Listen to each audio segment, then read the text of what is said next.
Krishna, somebody can please lead the invocation prayers. Yes, Prabhuji, I do. Go ahead, ma'am.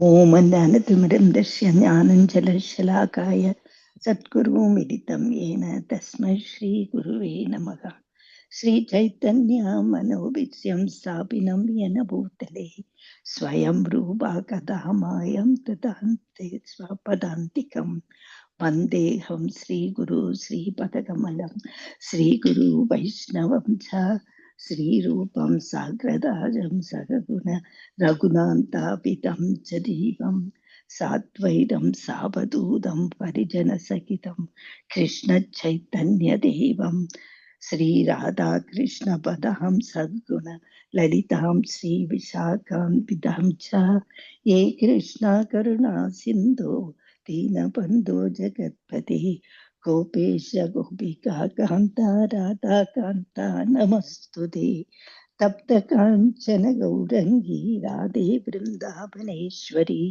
Ishabhanu Sute Devi Pranamami Haripriye Vanchakalpagaru Vishya Kripa Sindhu Evacha Paditanam Pavaneshyo Vaishnavyo Namo Namaha Jai Shri Krishna Chaitanya Prabhu Nityananda Shri Advaita Gadadhara Shri Vasadi Gaura Bhakta Vrinda Hare Krishna Krishna Krishna Hare Hare Hare Rama Rama Rama Hare Hare Om Namo Bhagavate Vasudevaya Om Namo Bhagavate Vasudevaya Om Namo Bhagavate Vasudevaya. Hare Krishna. Hare Krishna. Thank you all for coming. A few quick announcements. So tomorrow, Sunday, May 11th at batch 5, 9:30 a.m. Toronto time, 7 p.m. India time is offenses to avoid class. If anyone wants a refresher, can consider to join. Preeti has not attended this offenses to avoid in our classes, so she should consider. We have discussed at great length how offenses are very detrimental, so a refresher is always helpful. The next announcement that from June at batch number 3 and 4, which is 7 a.m. Toronto time on Sundays, which will be in India time is 4:30 p.m. on Sundays. We'll be revising Bhagavad Gita 2 chapters every week. If anybody wants a refresher. So we have learned from Arjuna in Srimad Bhagavatam 1.15.27, as well as we have learned from Sanjay in Bhagavad Gita 18.75-76, that we should aim to remember Krishna's Bhagavad Gita instructions again and again to gain relief from miseries. So you can also consider to attend or listen to recording, whichever works for you. There's no pressure from my side. It's a recommendation. The third announcement that my Bhakti Vaibhav Srimad Bhagavatam course classes are aimed to start sometime soon, around mid-May. As soon as I know the time of this Srimad Bhagavatam class, we can then decide whether our current time for this batch 1 and 2 is okay to continue, or it will become 8 p.m. Toronto time on Saturday. In India will become 6:30 a.m. Sunday. Why? Because my Srimad Bhagavatam class generally happens at the same time when we have this batch 1 and 2 class. So I have requested to Mayapur Institute to do it on Saturday evening time, Toronto time. And they said they will consider. So rest is beyond me. It depends on so many other factors which are beyond my control. I can only make a request because I'm just a student there. Everybody on the same page? Yes, Prabhu. Yes, Prabhuji. All right. So today we will cover Srimad Bhagavatam, Canto 4, Chapter 5, and potentially some portion of Chapter 6 as well. So this Chapter 5 is pretty straightforward and very short chapter with 26 verses. And you anyway had this spiritual endeavor that as we read through Chapter 5, have the question in mind whether this Chapter 5 makes sense or is it contradictory. But before we get into the chapters, you all had a lot of spiritual endeavor questions to answer. So you all can start with any striking points and inquiries from before and the answers to the homework questions. Hare Krishna. Prabhuji, I will start with the endeavor questions. But before going, the sadhu and asadhu, the realization message is material world is full of faults, hence ignore faults with others. That is one core message I have realized. Now coming to the endeavor, I will cover only the first one. What was the purpose of Vedic animal sacrifice? Great sages and realized souls assembled to perform yagnas and their realization tested by animal sacrifice. Just as a medium, just as modern medicines, they test on animals to validate its effectiveness of a particular medicine.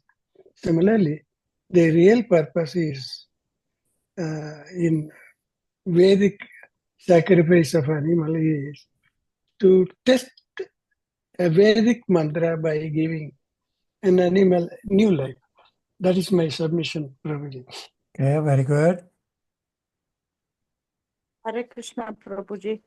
When Vishnu or a Vaishnava is insulted, one should be angry. One should not be tolerant when a person is offensive towards Vishnu or a Vaishnava, Prabhuji. All right, very good. Hare Krishna, Prabhu. The third question you had asked was, by whom are offenses generally committed? So offenses are generally committed by persons who falsely identify with the impermanent body, Prabhu, and not the soul. So these are less intelligent people. Hare All Krishna. right. Prabhuji, the fourth question, how Siva's position is constitutionally higher than that of Brahmaji.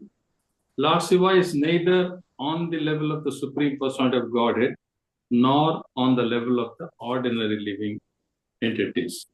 Brahma is in all cases an ordinary living entity. Whereas sometimes when there is no ordinary living entity available, the post of Brahma is occupied by an expansion of Lord Vishnu. Thus, Lord Shiva position is constitutionally higher than that of Lord Brahma. Brahma also accepts so-called inauspicious flowers and the dust of the lotus feet of the Lord Shiva. This is my understanding. All right, very good. Shivangi. Prabhuji, is that question talking about Sadashiva or the Lord Shiva of the material world? Yeah, very good.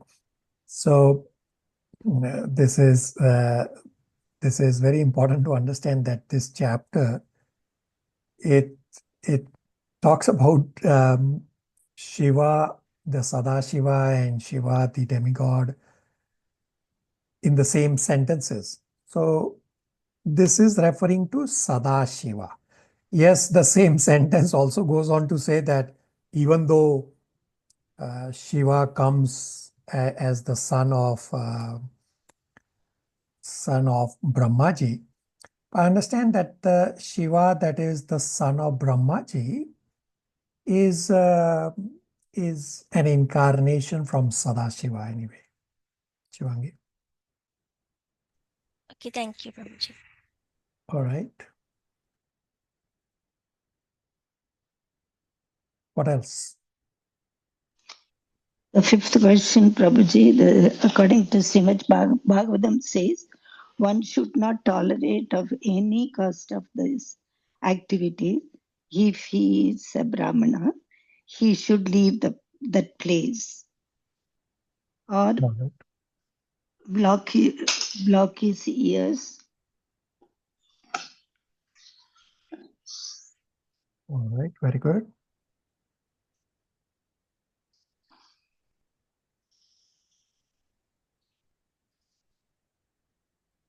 And if he happens to be a Kshatriya, he and has the power to punish at once, cut off the tongue of the vilifier All right. and kill him.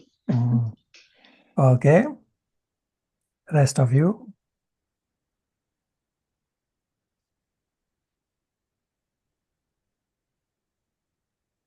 Questions, comments, realizations? Prabhuji, if nobody covers, I will cover 6, 7, and 8. All right. Hare Krishna, Prabhu. Shalini, go ahead. Yeah, Prabhu, the question number 7, why do Lord Shiva's worshippers sometimes appear more opulent than the worshippers of Lord Vishnu? So, I tried to answer this, Prabhu.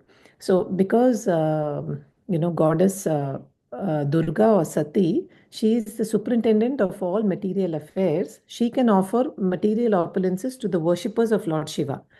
And that is mainly, she's saying, it's in order to glorify her husband. Whereas worshippers of Vishnu are meant for spiritual elevation. Therefore, their material opulence, instead of increasing, sometimes is found to decrease, Prabhu. Hare Krishna. All right. Very good. Uncle can go ahead. The sixth question, why should one never vilify a great personality like Lord Siva? My realization is one should not try to imitate Lord Shiva. Rather, one should strictly follow one's prescribed occupational duties.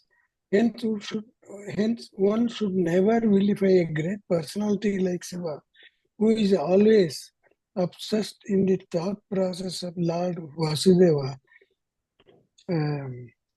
himself. Then the seventh one, why do Lord Shiva's worshippers sometimes appear more opulent than the worshippers of Lord Vishnu? Because Durga or Sati, the superintendent in charge of material affairs, in order to glorify her husband, can offer all material opulences to worshippers of Lord Shiva. Whereas Vishnu worshippers are not meant for opulences, but spiritual elevation. Hence, sometimes material opulence found to be inadequate compared to Shiva's worshippers. Very good. The Yeah, so very good. You covered everything that is there in the purport. Okay, continue. eighth one, what principle does Srila Prabhupada draw from Sati's giving up her body? My realization is one cannot attain greatest satisfaction in the material world, which is only a dissatisfaction we can get. If one develops devotional service, when you do bhakti to Lord Krishna, your Atma is satisfied. Hare Krishna. All right, very good. That we can never find satisfaction in the material world, like even Sati. She's in charge of material world as Durga Devi. And even she was dissatisfied, even though she is daughter of Prajapati, wife of Shiva still. Very good. Any questions, comments, realizations? All of you did very good job in lot of spiritual endeavor questions. Hare Krishna, Prabhu. So the last question which you gave, we are supposed to be just keeping in mind, Prabhu. I did work on it. All right. Yeah. So let's, if nobody has any other questions, then we can get into this chapter 5. Anybody has any questions before we continue? All right, Shalini and everybody. So the spiritual endeavor question for this class was that when you read Canto 4, Chapter 5, is this making sense or is it contradictory? Shalini will start.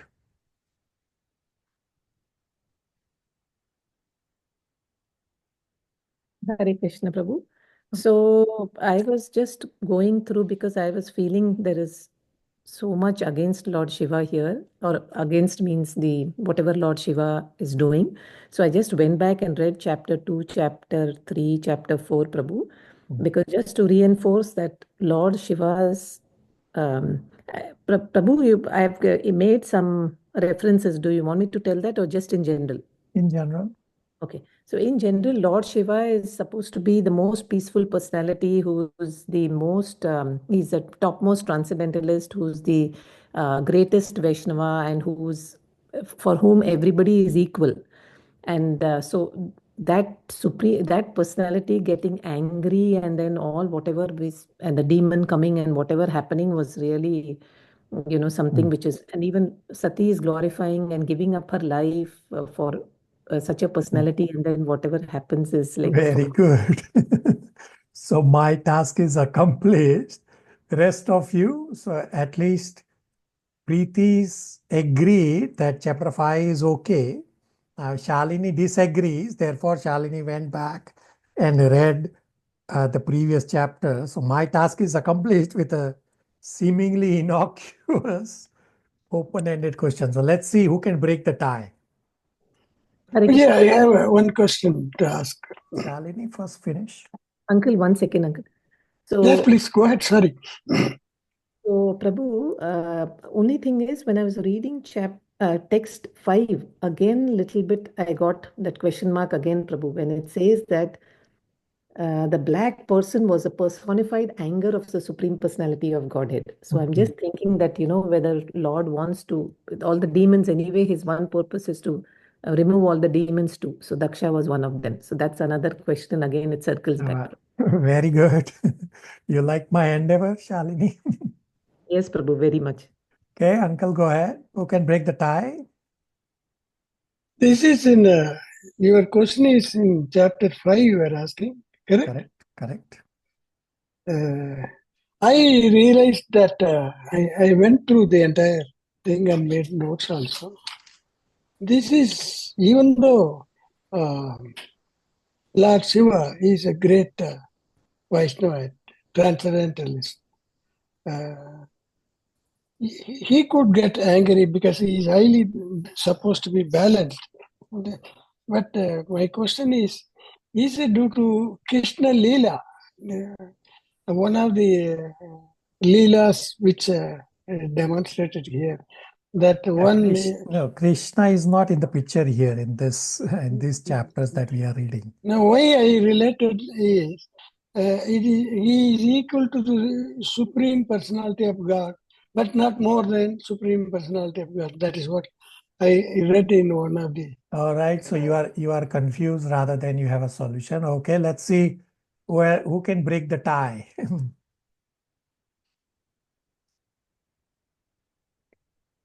Rest of you, do you agree or disagree with chapter 5? I'm same with Shalini Prabhuji. And what's your answer? Prabhuji, Mother Chandra auntie, what's your answer? Thing is, as she said, I felt he is, without any anger and everything, in spite of it, after Sati's incident, he got angry. Yeah. So is chapter 5 contradictory? Looks contradictory. Very good. Very good. Chandran Prabhu? Prabhuji is totally contradictory because Sati she could have killed Daksha. Being a father, she never wanted to do, but she died on herself. But the Lord Siva, being a pious, and he was so nice, such a personality, we never expected to return, and allowing the Veerabhadra to take away the head of the number one, it's an in-law, as well as the one of the single laws. This is quite unacceptable, I feel it. Very good. Rest of you.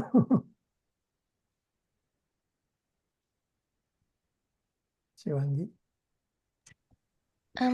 I thought it was okay, Prabhuji, because we read all that stuff about never vilifying a pure devotee. And Sati was a devotee, so he got angry on her behalf. So Yeah, he was trying. but then Shiva, Shalini correctly described that Shalini found this chapter 5 to be contradictory. Therefore, she goes back, wait a minute, but Shiva has so many qualities, and others also just mentioned that Shiva has so many good qualities that is Ashutosh, he never gets angry, and all of a sudden chapter 5 is full of anger.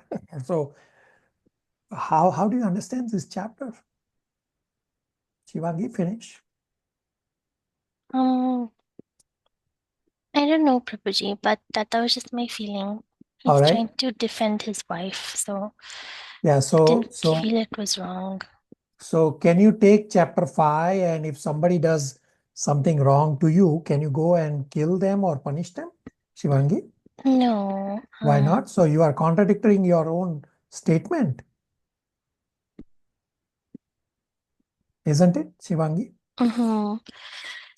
Very good. My task is accomplished. Rest of you who didn't answer, Sridhar Prabhu, Kalyani, who else didn't answer? Hare Krishna, Prabhu. So I read through the chapter, Prabhu. I can't decide whether it is a relevant chapter or not. But yeah, so if you look at Lord Shiva creating a demon to kill, and because that is what anger can make. So we are in the material world, and anger can play a major role. Yeah, but this is Sadashiva. This is Sadashiva. We already read so many qualities that Shiva is the greatest Vaishnava. So how does these actions make sense? Maybe higher purpose. Don't know, Prabhu. I don't know. All right. All right. Prabhu. Kalyani? Hare Krishna, Prabhu. Kalyani, go ahead first. I mean, if considering Shiva in its own, Sadashiva in its own role, and is it because of personal angry he has taken that action, or also the higher purpose might also be involved in that, where killing Daksha is also involved in that, even though it is out of angry or whatever it is. But I don't really feel it is completely out of personal angry that this action, angry is there in that. But action of killing Daksha might not be completely out of our personal revenge or what. All right. Very good. Okay, very good. We'll come discuss what Kalyani was describing. Gopal? Hare Krishna, Prabhu. I think in situations like this, I feel I'll park the question we'll get the answer as we go along this, Michael. Very good. This is how we have been trying some of these spiritual, and sometimes you get some of these questions, you don't get immediate answers. Better to just park that aside. Very good. Very good approach. Shivangi? I just wanted to add the same as Kalyani Mataji. I didn't feel like his anger was completely personal. All right, very good. You all like this question. Who wants to know the answer? Yes, Prabhu. Yes, Prabhu. I love his. All right, very good. So, as I had explained, that these first 7 chapters are essentially one incident, and the chapters are, sorry, the chapter divisions are are just milestones. So the answer comes down the line. So my whole intent was to make you think and think and think throughout the whole week about Krishna. Many of you correctly endeavored, kept thinking about him, and like Shalini saying, went back and read previous chapters. My task is accomplished in giving you this endeavor to make you think of Krishna almost the entire week. The answer will come up in later chapters, but we will read today that particular two verses from later chapters as to why Shiva punished Daksha the way he punished in terms of chopping off his head. All right, so let's discuss chapter 5. It's a pretty straightforward chapter. So chapter 5 is titled Frustration of the Sacrifice of Daksha. Is divided into 4 parts.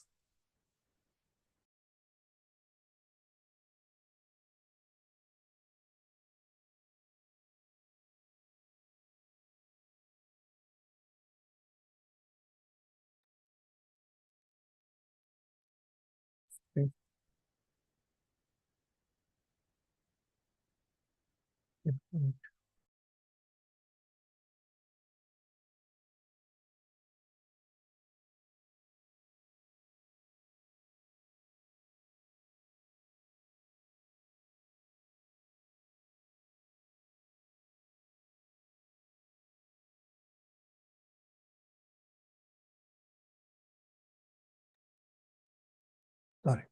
Chapter 5 is divided into 4 parts.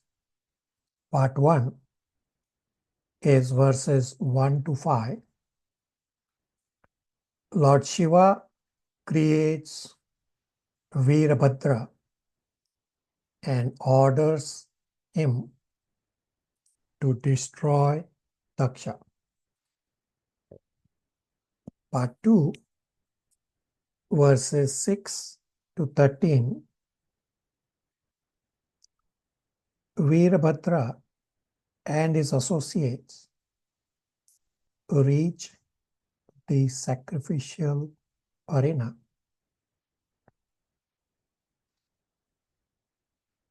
Part 3, verses 14 to 18. Destruction of Daksha's sacrifice by Shiva's followers.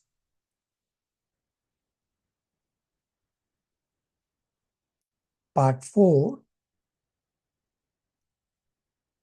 verses 19 to 26.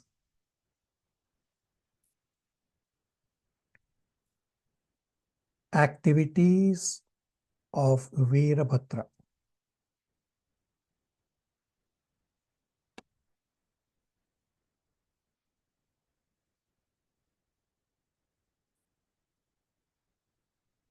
Shivangi, verse 1 translation. Hare Krishna, text 1. Maitreya said, when Lord Shiva heard from Narada that Sati, his wife, was now dead because of Prajapati Daksha's insult to her, and that his soldiers had been driven away by the Ribu demigods, he became greatly angry. So in the purport, Prabhupada explains,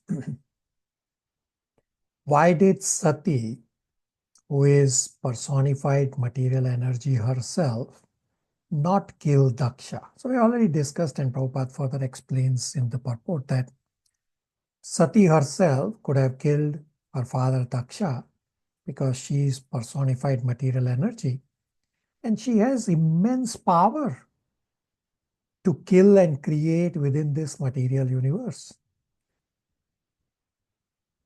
In Brahma Samhita, her strength is described that she is capable of creating and dissolving many universes. Although Sati is so powerful, she acts under the direction of the Supreme Personality of Godhead, Lord Shri Krishna, as his shadow. It would have been not difficult for Sati to punish her father. But she thought that since she was his daughter, it was not proper for her to kill him. Therefore, Sati decided to give up her own body.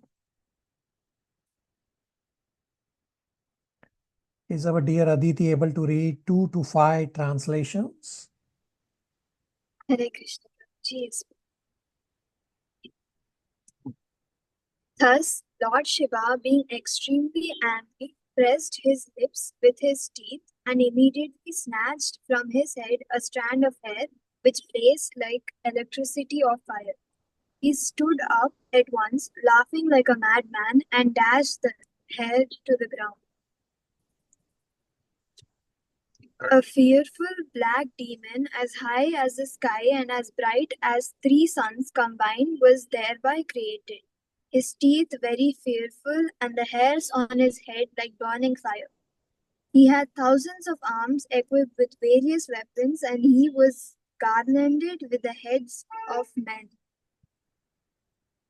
When that gigantic demon asked with folded hands, "What shall I do, my lord?" Lord Shiva, who is known as Bhutananta, directly ordered, "Because you are born from my body, you are the chief of all my associates, therefore kill Daksha and his soldiers at the sacrifice."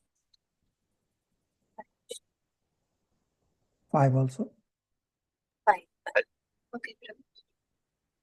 Maitreya continued, "My dear Vidura, that black person was the personified anger of the Supreme Personality of Godhead, and he was prepared to execute the orders of Lord Shiva. Thus, considering himself capable of copying with any power offered against him, he circumambulated Lord Shiva." Kalyani can read verse 4 purport. Next.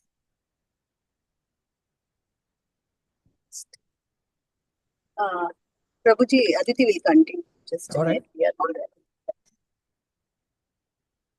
Okay. Verse 4. Here is the beginning of competition between Brahma Tejas and Shiva Tejas. By Brahma Tejas, Brahmical strength, Bhrigu Muni had created 2 Vibhu demigods, who had driven away the soldiers of Lord Shiva stationed in the arena. When Lord Shiva heard that his soldiers had been driven away, he created the tall black demon Veerabhadra to retaliate. There is sometimes a competition between the mode of goodness and the mode of ignorance. That is the way of material existence. 1 second. Srimad Bhagavatam, Canto 4, Chapter 5. Fourth. Yeah. That is the way of material existence. Even when one is situated in the mode of goodness, there is every possibility that his position will be mixed with or attacked by the mode of passion or ignorance. That is the law of material nature. Although pure goodness or Suddha Sattva is the basic principle in the spiritual world, pure manifestation of goodness is not possible in this material world. Thus, the struggle for existence between different material qualities is always present. This quarrel between Lord Shiva and Bhrigu Muni, centering around Prajapati Daksha, is the Prajapati Daksha is the practical example of such competition between the different qualitative modes of material nature. Very good. So we read from the purport about the competition of the modes. So question is, what Prabhupada explains in verse 4 purport is that what general principle does Srila Prabhupada draw from the quarrel between Lord Shiva and Bhrigu Muni? So Bhrugumuni had created the Ribhu demigods who had driven away the soldiers of Lord Shiva. When Lord Shiva heard that his soldiers had been driven away, he created the black demon Virabhadra to retaliate. And there is always competition between the mode of goodness and mode of ignorance. We have discussed this in Bhagavad Gita chapter 14 around verse 5 or 6. Not 5 or 6, chapter 14 should be verse number 10. And this competition in the material world is the way of existence. This quarrel between Lord Shiva and Bhrigu Muni, centering around Prajapati Daksha, is a practical example for this, of such competition between the different qualitative modes of material nature. Even when one is situated in mode of goodness, there is every possibility that his position will be mixed with or attacked by the mode of passion or ignorance. This is the law of material nature. You cannot change it. And further, Prabhupada goes on to explain that pure goodness or Shuddha Sattva is the basic principle of spiritual world. And this manifestation of pure goodness is not possible in the material world. Meaning, as long as you are under the control of modes of material nature, pure goodness cannot manifest. Thus, the struggle for existence between the different material qualities is always present. Questions, comments, realizations? Hare Krishna Prabhu. Just one maybe clarification. So even in the material world, all of us have, of course, all the three modes, and they keep acting in 24 hours during the day in different ways.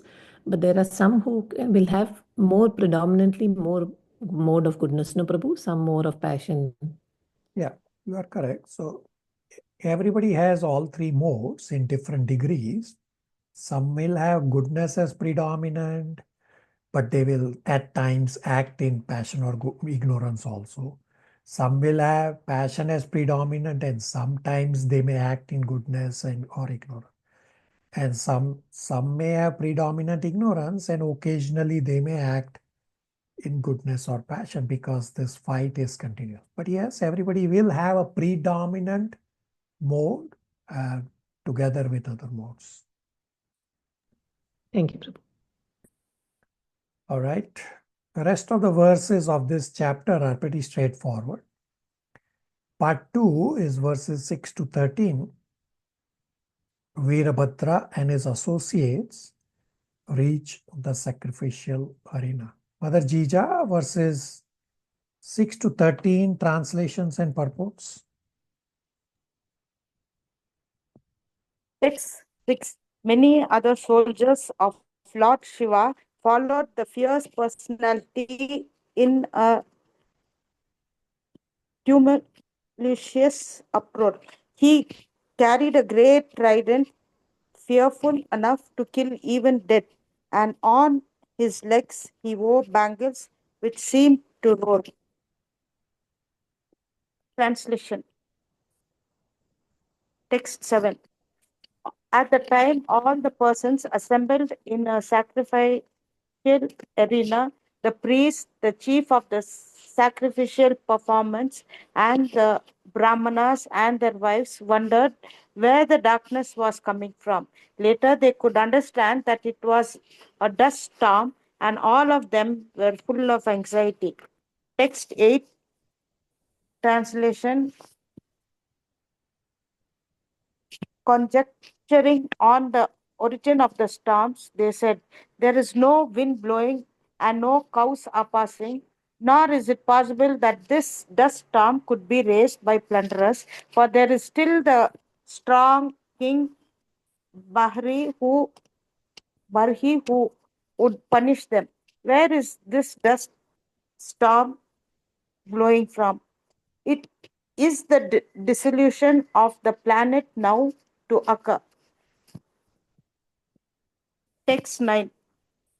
Prasuti, the wife of Daksha, along with the other women assembled, became very anxious and said, "This danger has been created by Daksha because of the death of Sati, who, even though completely innocent, quit her body as her sisters looked on." Text 10.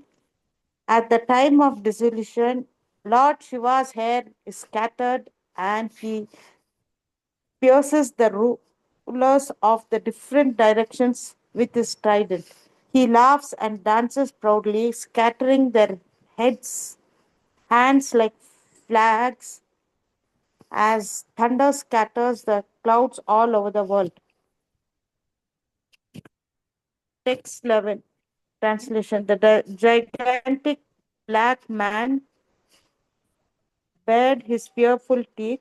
By the movements of his brows, he scattered the luminaries all over the sky, and he covered them with his strong, piercing effulgence. Because of the misbehavior of Daksha, even Lord Brahma, Daksha's father, could not have been saved from the great exhibition of anger. Text 12. While all the people talked all amongst themselves, Daksha saw dangerous omens from all sides, from the earth and from the sky. Text 13. My dear Vidura, all the followers of Lord Shiva surrounded the arena of sacrifice. They were of short stature and were equipped with various kinds of weapons. Their bodies appeared to be like those of sharks, blackish and yellowish. They ran all around the sacrificial arena and thus began to create disturbances. Shalini can read the purports of the same verses, 6 to 13.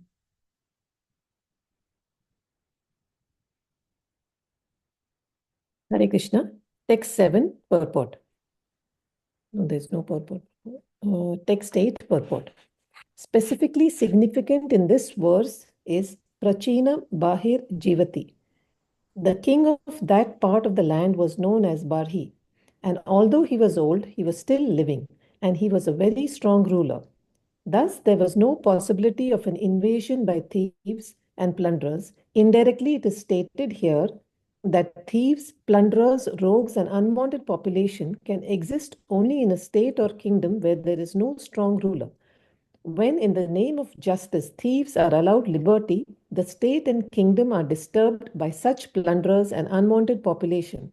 The dust storm created by the soldiers and the assistants of Lord Shiva resemble the situation at the time of the dissolution of this world. When there is a need for dissolution of the material creation, this function is conducted by Lord Shiva. Therefore, the situation now created by him resembled the dissolution of the cosmic manifestation. Text 9, purport. Prasuti, being a soft-hearted woman, could immediately understand that the imminent danger approaching was due to the impious activity of hard-hearted Prajapati Daksha. He was so cruel that he would not save her youngest daughter Sati from the act of committing suicide in the presence of his sisters. Sati's mother could understand how much Sati had been pained by the insult of her father. Sati had been present along with the other daughters, and Daksha had purposely received all of them but her, because she happened to be the wife of Lord Shiva. This consideration convinced the wife of Daksha of the danger which was now ahead, and thus she knew that Daksha must be prepared to die for his heinous act. Text 10, purport. Prasuti, who appreciated the power and strength of her son-in-law, Lord Shiva, is described what he does at the time of dissolution. This description indicates that the strength of Lord Shiva is so great that Daksha's power could not be set in comparison to it. At the time of dissolution, Lord Shiva, with his trident in hand, dances over the rulers of the different planets, and his hair is scattered, just as the clouds are scattered over all directions in order to plunge the different planets into incessant torrents of rain. In the last phase of dissolution, all the planets become inundated with water, and that inundation is caused by the dancing of Lord Shiva. This dance is called the Pralaya dance, or the dance of dissolution. Prasuti could understand that the dangers ahead resulted not only from Daksha's having neglected her daughter, but also because of his neglecting the prestige and honor of Lord Shiva. Text 12 purport. In this verse, Daksha has been described as Mahatma. The word Mahatma has been commented upon by different commentators in various manners. Veera Raghava Acharya has indicated that the word Mahatma means steady in heart. That is to say that Daksha was so strong-hearted that even when his beloved daughter was prepared to lay down her life, he was steady and unshaken. But in spite of being so strong-hearted, he was perturbed when he saw various disturbances created by the gigantic black demon. Vishwanath Chakravarti Thakura remarks in his connection that even if one is called Mahatma, a great soul, unless he exhibits the symptoms of a Mahatma, he should be considered a Duratma, or degraded soul. In the Bhagavad Gita 9.13, the word Mahatma describes a pure devotee of the Lord. Mahatmanastu mam partha daivan prakritim asritaha. A Mahatma is always under the guidance of the internal energy of the Supreme Personality of Godhead. And thus, how could such a misbehaved person as Daksha be a Mahatma? A Mahatma is supposed to have all the good qualities of demigods, and thus Daksha, lacking those qualities, could not be called a Mahatma. He should instead be called Duratma, a degraded soul. The word Mahatma to describe the qualifications of Daksha is used sarcastically. Hare Krishna. All right. Questions, comments, realizations?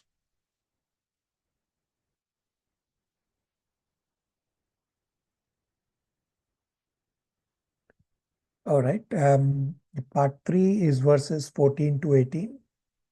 Destruction of Daksha's sacrifice by Shiva's followers. Mother Chandranti, 14 to 18 translations. Text 14. Some of the soldiers pulled down the pillars which were supporting pandal of sacrifice. Some of them entered the female quarters. Some began destroying the sacrifice arena, and some entered the kitchen and the resistant quarters. Text 15. They broke all the pots made for use in the sacrifice, and some of them began to extinguish the sacrificial fire. Some tore down the boundary line of the sacrifice arena, and some passed urine on the arena.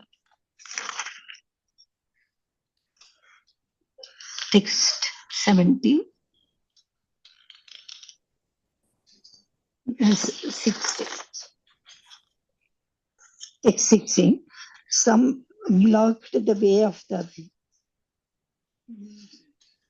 fleeing sages. Some threatened the women assembled there, and some arrested the demigods who were fleeing the pandal. 17. Manima, one of the followers of Lord Shiva, arrested Brigumani and Virabandra, the black demon, arrested Prajapati Daksha, another followers who were named Kandasa, arrested Pusa, Nandishwara, arrested the demigod Bhaga. So pretty straightforward verses about the destruction going on. And now part 4 is verses 19 to 26, which is activities of Virabhadra. Shivangi will read 19 to 26 and then 26 purport. 19 to 26 translation and 26 purport. Hare Krishna Prabhu, verse 18 was not read. You can read, Prabhu, Gopal Prabhu. Hare Krishna. Text 18, translation. There was a continuous showers of stones, and all the priests and other members assembled at the sacrifice were put into immense misery. For fear of their lives, they dispersed in different directions. Hare Krishna. All right. Gopal Prabhu, you can continue 19 to 26 and then we'll let Shivangi read 26 purport. Hare Krishna. Text 19, translation. Virabhadra tore off the mustache of Bhrigu, who was offering the sacrificial oblations with his hands in the fire. Text 20. Virabhadra immediately caught Bhaga, who had been moving his eyebrows during Bhrigu's cursing of Lord Shiva, and out of great anger thrust him to the ground and forcibly put out his eyes. 21. Just as Baldeva knocked out the teeth of Dantavakra, the king of Kalinga, during the gambling match at the marriage ceremony of Aniruddha, Virabhadra knocked out the teeth of both Daksha, who had shown them while cursing Lord Shiva, and Pusa, who by smiling sympathetically had also shown his teeth. Text 22, translation. Then Virabhadra, the giant-like personality, sat on the chest of Daksha and tried to separate his head from his body with sharp weapons, but was unsuccessful. Text 33, translation. 23, translation. He tried to cut the head of Daksha with haims as well as weapons, but still it was hard to cut even the surface of the skin of Daksha's head. Thus, Virabhadra was exceedingly bewildered. Text 24, translation. Then Virabhadra saw the wooden device in the sacrificial arena by which the animals were to have been killed. He took the opportunity of this facility to behead Daksha. Text 25. Upon seeing the action of Virabhadra, the party of Lord Shiva was pleased and cried out joyfully, and all the bhutas, ghosts, and demons that had come made a tumultuous sound. On the other hand, the Brahmanas in charge of the sacrifice cried out in grief at the death of Daksha. Text 26, translation. Virabhadra then took the head and with great anger threw it into the southern side of the sacrificial fire, offering it as an oblation. In this way, the followers of Lord Shiva devastated all the arrangements for sacrifice. Hare Krishna. Okay, Shivangi can read purports from 21 onwards. Sorry, Prabhu, there is one line. After setting fire to the whole arena, they departed for their masters abode Kailasha. Hare Krishna. All right, Shivangi. Which ones, Prabhu? So the same verses, wherever there are purports, for the last verse, it starts from 21. Yeah. 21 purport. Here reference is made to the marriage of Aniruddha, grandson of Lord Krishna. He kidnapped the daughter of Dantavakra, and thereafter he was arrested. Just as he was to be punished for the kidnapping, the soldiers from Dwarka arrived, headed by Balarama, and a fight ensued amongst the Kshatriyas. This sort of fight was very common, especially during marriage ceremonies when everyone was in a challenging spirit. In that challenging spirit, a fight was sure to occur, and in such fights there was commonly killing and misfortune. After finishing such fighting, the parties would come to a compromise and everything would be settled. This Daksha Yajna was similar to such events. Now all of them, Daksha and the demigods and Bhaga and Pusha and Bhrigu Muni, punished by the soldiers of Lord Shiva, but later everything would come to a peaceful end. So the spirit of fighting between one another was not exactly inimical, because everyone was so powerful and wanted to show his strength by Vedic mantra, mystic power. All these fighting skills were very elaborately exhibited by the different parties at the Daksha Yajna. Text 24, puppet. In this connection, it is to be noted that the device used for killing animals in the sacrifice was not designed to facilitate eating their flesh. The killing was specifically intended to give a new life to the sacrifice animal by the power of Vedic mantra. The animals were sacrificed to test the strength of Vedic mantras. Yajnas were performed as a test of the mantra. Even in the modern age, tests are executed on animal bodies in the physiology laboratory. Similarly, whether or not the Brahmanas were uttering the Vedic hymns correctly was tested by sacrifice in the arena. On the whole, the animals that sacrificed were not at all the losers. Some old animals would be sacrificed, but in exchange for their old bodies, they received other newer bodies. This was the test of the Vedic mantras. Veerabhadra, instead of sacrificing animals with the wooden device, immediately beheaded Daksha to the astonishment of everyone. That's it. All right. Yeah. So we read all this destroying of the yajna by the demon created by Shiva, the Veerabhadra demon. So we'll now come to this question that we started from last week, that does this chapter 5 make sense or is it contradictory? As the greatest Vaishnava, isn't Shiva supposed to have compassion and forgiveness quality? Instead, Shiva has become angry and he sends a demon to kill the offensive Daksha. How do you make sense of all this? So the answer is in later chapters. So we'll read 2 specific verses from chapter 6 and 7, one each from 6 and 7, to understand this chapter 5, that why Shiva did what he did in this chapter 5. So we'll go to, let me find. We'll go to chapter 6, Canto 4, chapter 6, verse number 4. Uncle will read translation and purport. And here, first is described that how it was good for Daksha to be killed. Uncle, Canto 4, chapter 6, verse number 4.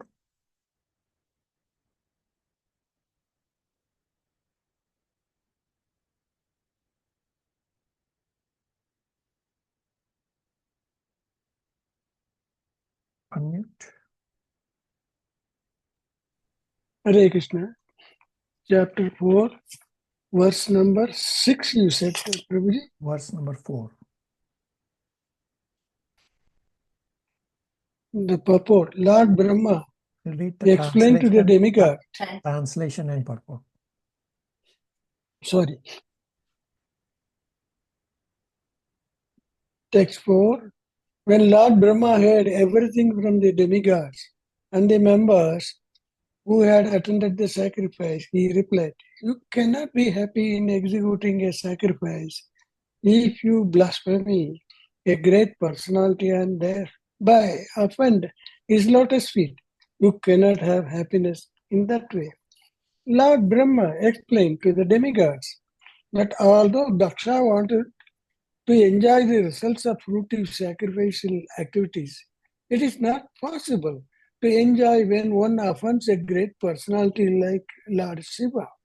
It was good for Daksha to have died in the fight, because if he had lived, he would have committed such offenses at the lotus feet of great personalities again and again. According to Manu's law, when a person commits murder, punishment is beneficial for him, because if he is not killed, he might commit more and more murders and therefore be engaged in his future lives for having killed so many persons. Therefore, the king's punishment of a murderer is appropriate. If those who are extremely offensive are killed by the grace of the Lord, that is good for them. In other words, Lord Brahma explained to the demigods that it was good for Daksha to have been killed. Hare Krishna. Okay, so first point, Prabhupada explains that why it was good for Daksha to be killed, that because he is offensive, so by getting killed, his further offensiveness is being checked. And the more relevant point about why Shiva killed Daksha is in Canto 4, chapter 7, verse number 2. Sridhar Prabhu will read 4.7.2 translation and purport. Hare Krishna. Chapter 4, Canto 4, Chapter 7, the sacrifice performed by Daksha, text number 2, translation. Lord Shiva said, "My dear father, Brahma, I do not mind the offenses created by the demigods, because these demigods are childish and less intelligent. I do not take a serious view of their offenses, and I have punished them only in order to right them." Purport. There are two types of punishment. One is that which a conqueror imposes on an enemy, and the other is like that a father imposes on his son. There is a gulf of difference between these two kinds of punishment. Lord Shiva is by nature a Vaishnava, a great devotee, and his name in this connection is Ashutosha. He is also satisfied, and therefore he did not become angry as if he were an enemy. He is not inimical to any living entity. Rather, he always wishes the welfare of all. Whenever he chastises a person, it is just like a father's punishment of his son. Lord Shiva is like a father because he never takes seriously any offense by any living entities, especially the demigods. Hare Krishna. So there is gulf of difference between the punishment imposed by conqueror on an enemy and like that of a father imposes on his son. So the point that Kalyani and Shivangi had pointed out, that yes, this isn't anger, is directly answered here. Everybody on the same page now? That question got answered as to how do you understand chapter 5? Yes, Prabhuji. Everybody? Yes, Prabhuji. That's the relationship of father and son. Hare Krishna Prabhu. So it's as if Lord Shiva is father and son, Prabhu. Daksha is son. Yes. Yes, correct. Okay. So the actual relationship is the other way around, but the punishment is like the father punishes the son. Shalini? Yes, Prabhu. Thank you, Prabhu. Everybody on the same page? Questions, comments, realizations?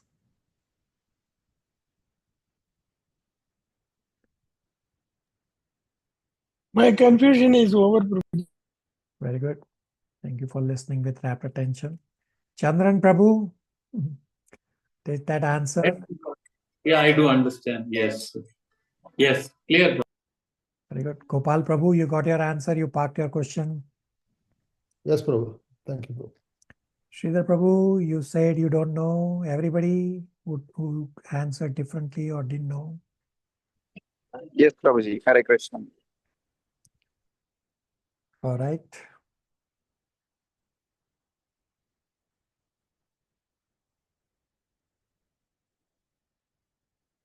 So there is very practical, heavy learning coming up in upcoming chapters also. So the next two chapters, chapter 6 and 7, are longer and heavier chapters. The first 5 chapters went very, very fast. The next 2 chapters will take at least 2 classes each. It's a little heavier discussion. And is practical discussion coming up where even before reading this chapter, I have pointed out to few devotees about their association at the temple, but they don't seem to realize. So how we read here that how so many individuals were on the side of Daksha, the offensive Daksha, and they ended up getting punished. And that discussion will continue in later chapters. So I won't name names here, but there are devotees across various batches where I have pointed out multiple times that be very careful with whom you are associating at the temple or in general when it is obvious and very well known that those devotees are offensive. Yes, they are devotees, but they are offensive, well-known offensive devotees. So be very careful, and the result is somewhat is described in chapter 5 and then comes up in later chapters. It's exactly like this, that if you associate with a drunkard, well, you will become a drunkard sooner or later. Similarly, if you associate with offensive people, well, you will also end up becoming offensive. I have actually pointed this out to multiple devotees from across our batches, that be very careful with whom you are associating, with whom you are doing services. But it still is your free will. I can only say so much, and you have to learn what we study in Srimad Bhagavatam. So let's cover a few verses in chapter 6, and then I will give you homework. We still have about a little over 15 minutes left for today. Cover a few verses. So we'll cover Canto 4, chapter 6. Chapter 6 is titled Brahma Satisfies Shiva. Is divided into 5 parts. Part 1, verses 1 to 8.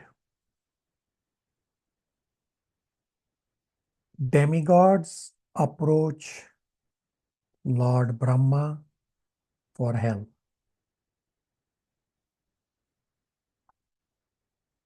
Part 2, verses 9 to 22. Description of Kailash Hill.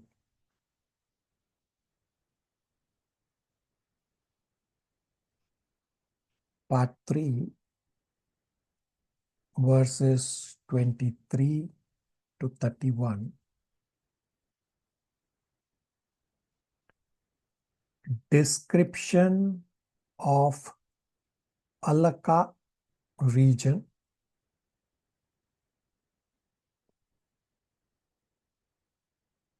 Part 4, verses 32 to 41. Darshan of Lord Shiva as seen by demigods.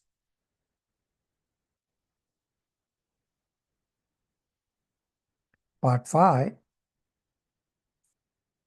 verses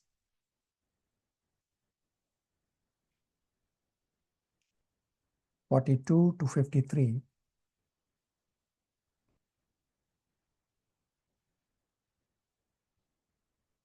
Brahma glorifies Lord Shiva and petitions him.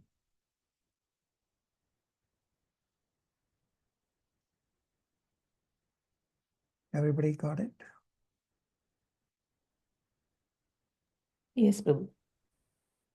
All right. Prabhuji, So can you The last word. Shivangi first. would you able to repeat part 5? Part 5 is verses 42 to 53. Brahma glorifies Lord Shiva and petitions him. Uncle?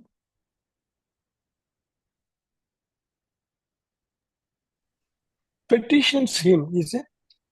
Yeah, petitions him. Petitions means he's Okay, thank you. requesting him. It's not petition in The terms third of... one, I want you to repeat, Prabhuji. 23 to 31. Part 3 is verses 23 to 31. Yes. Description of Alaka region. It's a region from Lord Shiva's abode, just as Kailash and Alaka region are from Lord Shiva's about Got it. Shivangi. Same question, Prabhu. It's all good. Uncle will read verses 1, 2, 3 translations. They are straightforward.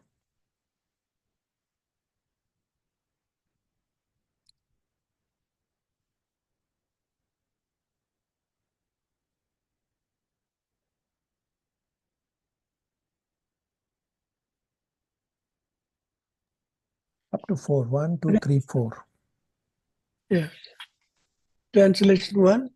All the priests and other members of the sacrificial assembly and all the demigods, having been defeated by the soldiers of Lord Siva and injured by weapons like tridents and swords, approached Lord Brahma with great fear. After offering him obeisances, they began to speak in detail of all events which had taken place. Translation text 3. Both Lord Brahma and Vishnu had already known that such events would occur in the sacrificial arena of Daksha, and knowing beforehand, they did not go to the sacrifice. Text 4.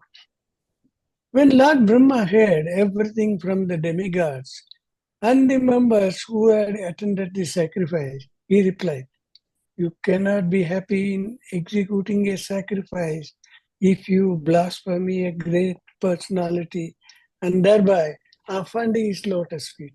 You cannot have happiness in that way." So we already read and discussed verse number 4, translation and purport, that Brahmaji explains that how it was good for Daksha to have been killed, that although Daksha wanted to enjoy the results of rotative sacrificial activities, but it is not possible to enjoy when one offends a great personality like Lord Shiva. And therefore it was good for Daksha to have died in the fight, because if he had lived, he would have committed such offenses at the lotus feet of great personalities again and again. And according to Manu, according to Manu's law, when a person commits murder, punishment is beneficial for him. Because if he is not killed, he might commit more and more murders. And therefore, he be entangled in his future lives for having been killed so many persons. Therefore, king's punishment of a murderer is appropriate. If such extremely offensive people are killed by grace of the Lord, that is good for them. This is what Lord Brahmaji explained to the demigods, that how it was good for Daksha to have been killed. Shivangi? Two questions, Prabhu. Does that mean his offense was kind of nullified because of this? And do we know anything about his rebirth? Yeah, it's coming up in this chapter, that between chapter 6 and 7, that Brahmaji will ask Shiva to forgive Daksha and to give his life back to him. And Daksha will get a life back with a goat's head. Goat's head. So it's coming up in these two chapters.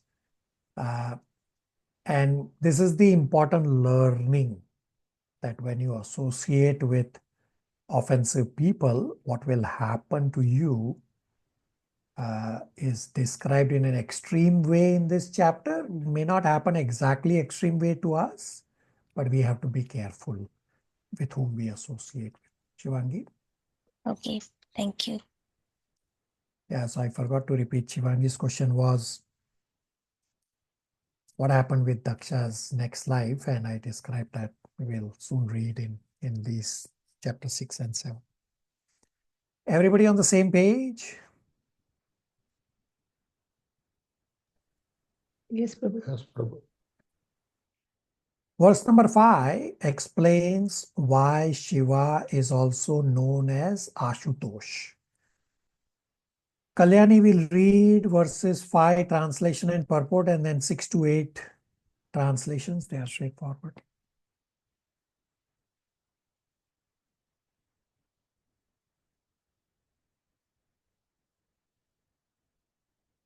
Kalyani.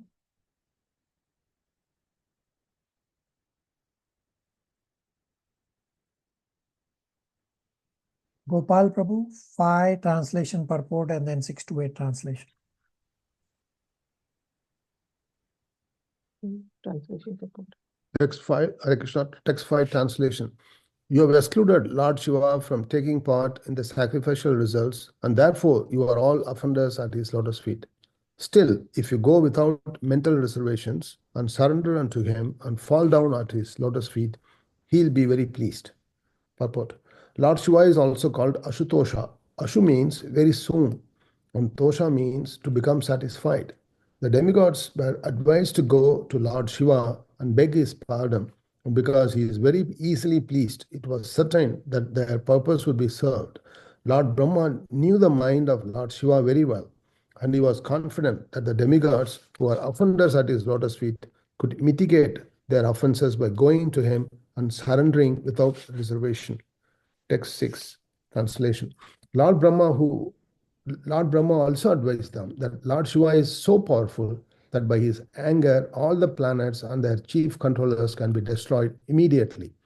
Also, he said that Lord Shiva was especially sorry because he had recently lost his dear wife and was also very much afflicted by the unkind words of Daksha. Under the circumstances, Lord Brahma suggested it would behove them to go at once and beg his pardon. Translation, text 7. Lord Brahma said that no one, not even himself, Indra, or all the members of assembled in the sacrificial arena, or all the sages would know how powerful Lord Shiva is.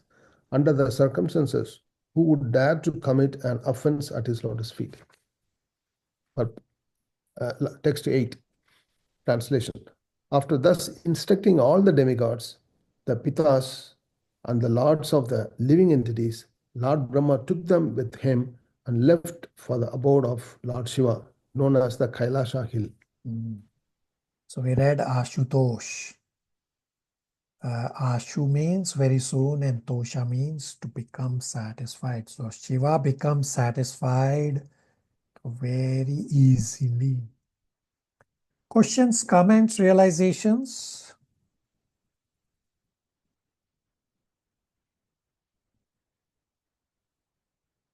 All right, homework questions. Number 1. Why did Sati, who is personified material energy herself, not kill Daksha? Comes from chapter 5, verse number 1.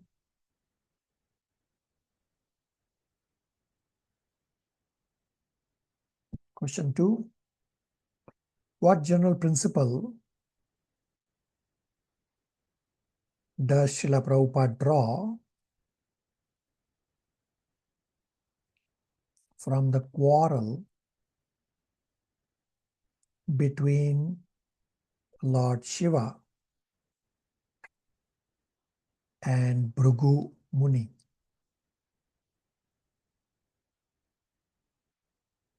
Comes from chapter 5, verse number 4.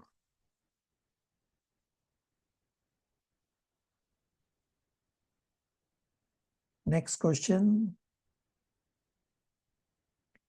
Explain how it was good for Daksha to have been killed.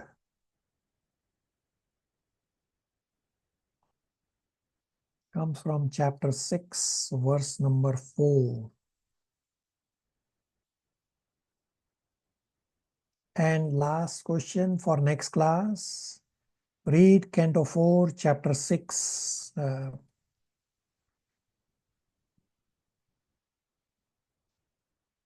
We won't cover more verses because we won't finish the thought process in the next set of verses. We'll continue from our next class. Any questions, comments, realizations? Hare Krishna Prabhu. Just had a question. So is the Kailasha hill or Kailasha Parvat the material in this material world, a representation of the Kailasha Parvat in the spiritual world, Prabhu? Exactly true. Correct.